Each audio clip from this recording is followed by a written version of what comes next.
Hello student, today is the next kingdom, that is kingdom Protista. In previous part we have seen the kingdom Monera.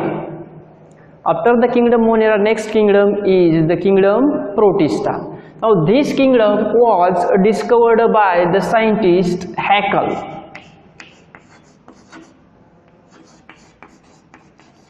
Haeckel was the scientist who given this kingdom, that is kingdom Protista. It is the third kingdom after the discovery of the Carl Linnaeus. Carl Linnaeus discovered two kingdoms, that is kingdom Plantae and kingdom Animalia. Now third kingdom, that is the Protista, but on the basis of evolutionary point of view, this is the second one, kingdom Protista, that was discovered by the Haeckel scientist. After that, in this kingdom the organisms are present.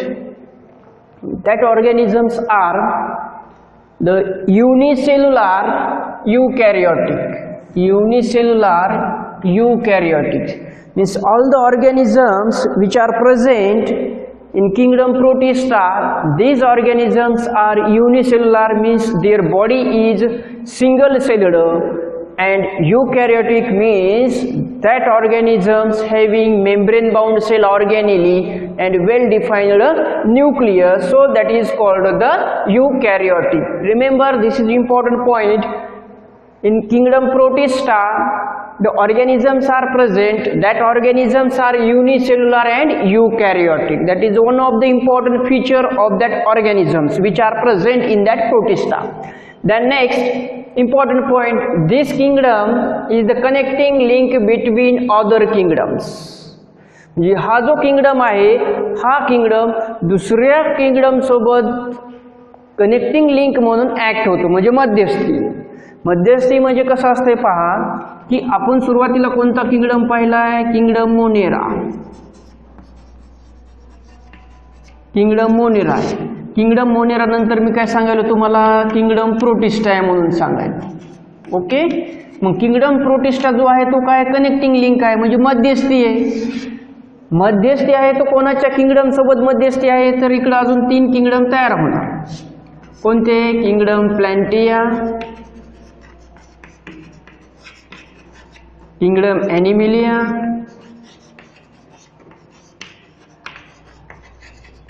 and kingdom fungi.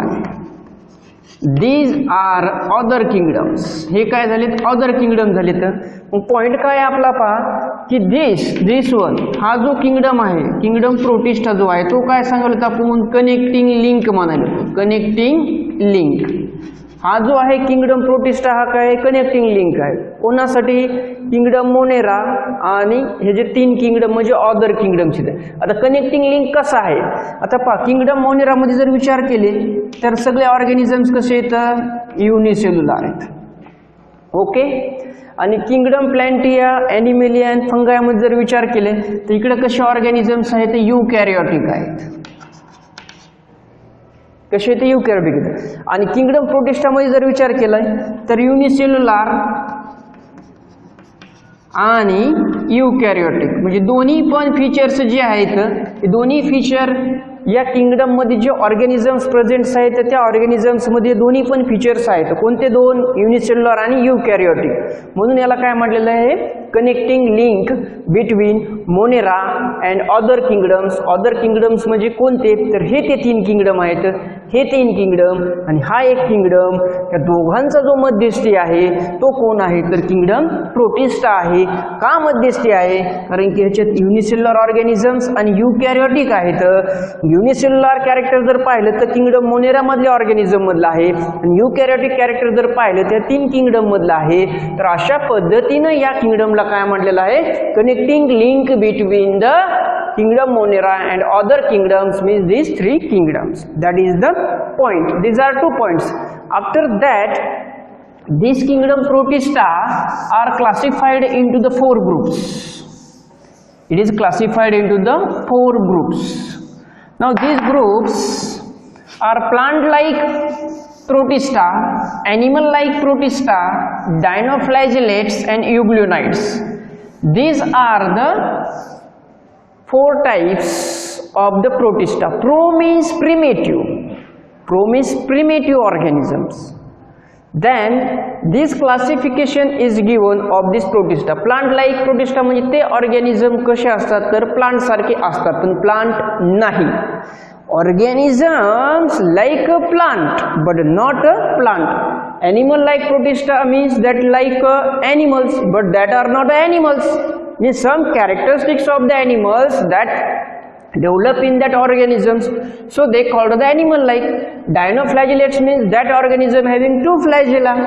Euglenoid means that show the both character, autotrophic as well as heterotrophics. तर आपण आता हे classification पाहू one by one. Plant like protista म्हणजे काय की ते organisms आहेत पण प्लांट सारखे कॅरेक्टर दाखवतात. की जसं की आपल्याला माहिती आहे की या प्लांट लाईक प्रोटिस्टाला दुसरं एक नाव दिलेलं आहे, सगळं एक छान नाव दिलेलं आहे, त्याला म्हटलेलं आहे गोल्डन अल्गी. काय म्हटलं गेलेलं आहे? Golden algae. It is also termed as a golden algae और क्रायसोफाइटा. वन बाय वन पाहूता. उदर आपण प्लांट लाईक प्रोटिस्टा पाहू, नंतर ॲनिमल लाईक, नंतर डायनोफ्लॅजेलेट, नंतर euglenoids. Okay, now this plant like protista is called the golden algae or that is also called the chrysophytes.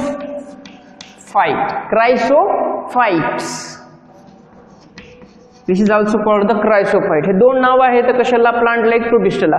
कोणती दोन नाव आहेत? गोल्डन अल्गी एक म्हटले जाते किंवा त्यालाच म्हणायचं क्रायसोफाइटा. आता हे जे क्रायसोफाइटा आहे किंवा गोल्डन अल्गी आहे तर हे जे आहेत हे ऑर्गॅनिझम्स जे आहेत हे कसे असतात तर हे असतात मायक्रोस्कोपिक. कसे ऑर्गॅनिझम्स ते मायक्रोस्कोपिक आहेत. त्याच्यानंतर हे ऑर्गॅनिझम्स जे असतात हे कुठं प्रेझेंट असतात? They are present in the aquatic area. Aquatic area म्हणजे कोणता? तर ते फ्रेश वॉटरमध्ये सुद्धा असतात किंवा मराईन वॉटरमध्ये सुद्धा आढळत असतात. त्याच्यानंतर सांगायला आपण प्लांट लाईक प्रोटिस्टा आहे याचा अर्थ काय होतो तर इथं या ऑर्गॅनिझम्स मध्ये काय होत असते तर फोटोसिंथेसिस प्रोसेस होत असते.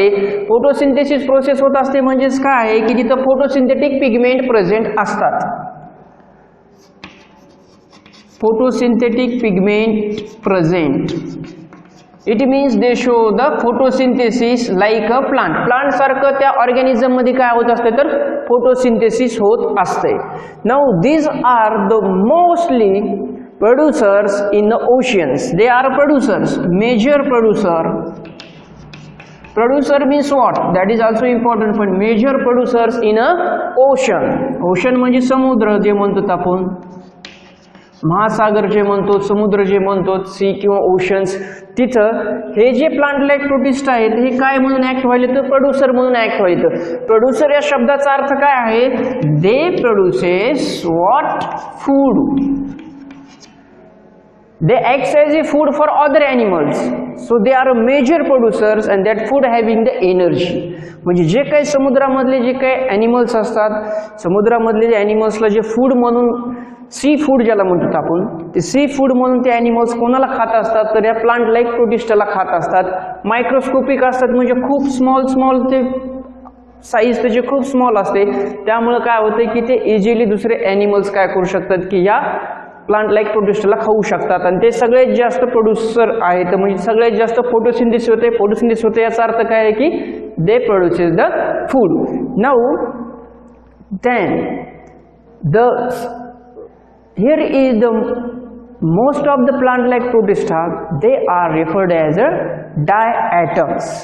आता जे काही प्लांट लाईक प्रोटिस्टा आपण म्हणायला लागलो तर या प्लांट लाईक प्रोटिस्टा मध्ये सगळे इथे जास्त प्रमाणात जर विचार केला तर डायटम्स म्हणून ओळखले जाते. यांना काय ओळखले जाते?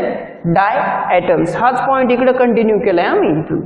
Major producers in ocean and that plant like protista are termed as diatoms. Now then what is the meaning of diatoms? Here is the simple. The word di means what? Di means we generally called two. Di म्हणजे आपल्याला माहित आहे की दोन. त्याच्यानंतर कोणता शब्द आहे? ॲटम. मग जो ॲटम जे आहे ते काय एक पार्टिकल आहे, एक मॉलिक्यूल आहे. मग तो जो पार्टिकल आहे, मॉलिक्यूल आहे ते किती आहेत? दोन मॉलिक्यूल्स आहेत, दोन ॲटम आहेत. That we call the diatoms, but that diatoms they are generally referred for this purpose. Plant like protista. Plant like protista साठी हा वर्ड घेतलेला आहे. तर त्याच्या पाठीमागे घेण्याचं कारण काय आहे? The body wall made up of two soap box like structure that is the silica covers. हे जे डायटम्स जो काही प्लांट लाईक प्रोटिस्टा, आता हे एक्झाम्पल आहे, प्लांट लाईक प्रोटिस्टाचं एक एक्झाम्पल आहे. कोणतं डायटम्स. मग आता ह्याची बॉडी जी आहे ती कशापासून तयार झालेली, सेल वॉल जी म्हणतो.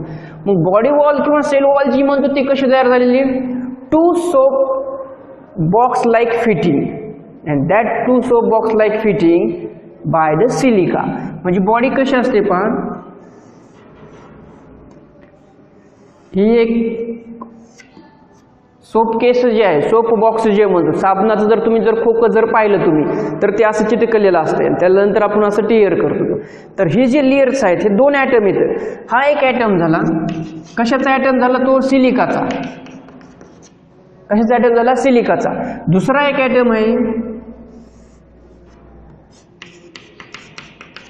हा झाला सिलिका, हा सेकंड झाला. हा फर्स्ट ॲटम आपण सांगितलं, हा सेकंड ॲटम सांगितलं सिलिकाचा. आता हे जे 2 आहेत, सोप बॉक्स म्हणलो ना आपण, सोप बॉक्स. तर इथं जे आहे इथं काय झालेलं असतं, असं चिटकलेलं असतं, इथं ही वॉल जे आहे चिटकलेलं आहे. This is the diatom, this is the diatom. 2 soap box like a fitting, silica covers. म्हणजे ही जी कव्हरिंग जी आहे ही कव्हरिंग कशाची आहे, तर सिलिकाची कव्हरिंग आहे. सिलिका म्हणजे काय, what is the silica. Silica it is the one of the substance which is hard colorless substance, and that silica is made up from the silicon dioxide. silicon dioxide, या silicon dioxide पासून silica तयार होतो. आणि सिलिकाचा जर अर्थ जर पाहिला, तुम्हाला जर मी अर्थ सांगितलं सिलिकाचा काय आहे, तर तुमच्या लगेच गोष्ट लक्षात येऊन जाईल. त्याला म्हटलेले आपण गारगोटी. गारगोटी जे की खेडेगावामध्ये सगळ्यालाच माहिती आहे की गारगोटी जी आहे ती वाळवंटात सापडते. की जर आपण त्याला जर असं 2 फ्रिक्शन जर केलं तर तिथं काय होतं की जाळ लागतो किंवा चटके बसत असतात, त्याला गारगोटी म्हटले जाते. कशाला, सिलिकाला. मराठीमध्ये जर सांगायचं झालं तर मग ह्या जो सिलिका जो आहे ही सिलिकापासून त्याची वॉल तयार झाली. सिलिका जर गारगोटी जर पाहिली तर खूप हार्ड आहे, कलरलेस असते. Now this is called, this silica is useful to made the body wall, to made the body wall, so that diatoms become hard. Now this diatoms, this silica or this diatomeous earths, they are left behind for so many years. म्हणजे ही silica जो आहे किंवा डायटोमियस अर्थ जे material तयार होते हे काही लगेच तयार होत नाही. फॉर मेनी इयर्स गारगोटी जे तयार होत असतात ते काही लगेच तयार होत नसतात, 2 वर्षात 3 वर्षात. Number of years that requires for becoming a diatomeous earth. Now this diatomeous earth material is very useful, number of uses. तर गारगोटीचा जर वापर जर पाहिला तर खूप ठिकाणी जास्त प्रमाणात आहे. गारगोटीचा वापर कशासाठी केला जातो की there is a polishing to the metal, मेटलला पॉलिश करण्यासाठी आपण यूज करू शकतो किंवा फिल्ट्रेशनसाठी यूज करू शकतो. तर त्याला सिलिका सँड म्हटलं जाते. की ॲग्रिकल्चर फील्डमध्ये जर वॉटर फिल्टर जर करायचं झालं किंवा आपल्या घरामध्ये जर एखादी टाकी जर पाहिली तुम्ही तर ते तांब्याच्या टाक्या असतात पहा, त्या तांब्याच्या टाक्यामध्ये एक लेअर असते खालच्या साईडला, मग ते सिलिका सँड असते, सिलिका सँड असते. ॲक्च्युली सँड जी आहे ती सिलिकापासून तयार झालेली आहे. त्याच्यानंतर अजून जे काही पॉलिशिंग करण्यासाठी किंवा फिल्ट्रेशनसाठी वापरलं जातं. मग त्याचा वापर कसा केला जातो, ग्रॅन्युलर मटेरियल असते. डायटोमियस अर्थ पासून जे मटेरियल मिळाले ते कोणते मिळते, granular. Granular means what, grains like. Granular material, granular म्हणजे काय तर ग्रेन्स लाईक फॉर्मेशन ऑफ दिस डायटोमियस. डायटोमियसचा काय की ग्रेन लाईक फॉर्मेशन केलं जाते. त्याचा वापर पॉलिशिंगसाठी केला जातो, त्याचा वापर कशासाठी केला जातो, फिल्ट्रेशनसाठी केला जातो. युजेस जर पाहिले तर नंबर ऑफ येतं. आपण जर आपल्या स्किनला जर असं घर्षण जर केलं या सिलिका सँडचं तर काय होतं की डेड स्किन जी आहे ती रिमूव्ह होती. डेड स्किन जी रिमूव्ह होते. अगोदरच्या काळामध्ये होतं पहा, साबण जेव्हा नव्हती तेव्हा काय करत होते की दगडाने अंग घासत होते, आता सध्याच्याला नाही. तर त्याचं कारण काय होतं की जे आपली स्किनच्या वरती जे काही डेड झालेले सेल्स आहेत त्या सेल्सला रिमूव्ह करणं होतं. ते सायंटिफिक लेवलने झालं, ते सायंटिफिक लेवलने झालं की that is used for making the glowing skin. Now that is the first classification. Next one animal like protista. Animal like protista.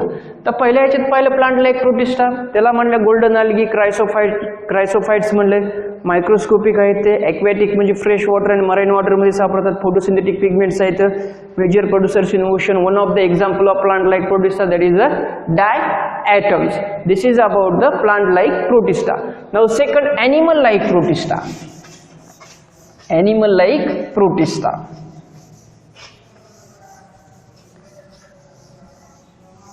आपण इथं लेक्चर स्टॉप करू कारण की या साईडने फार ऊन येत आहे. Okay, thank you.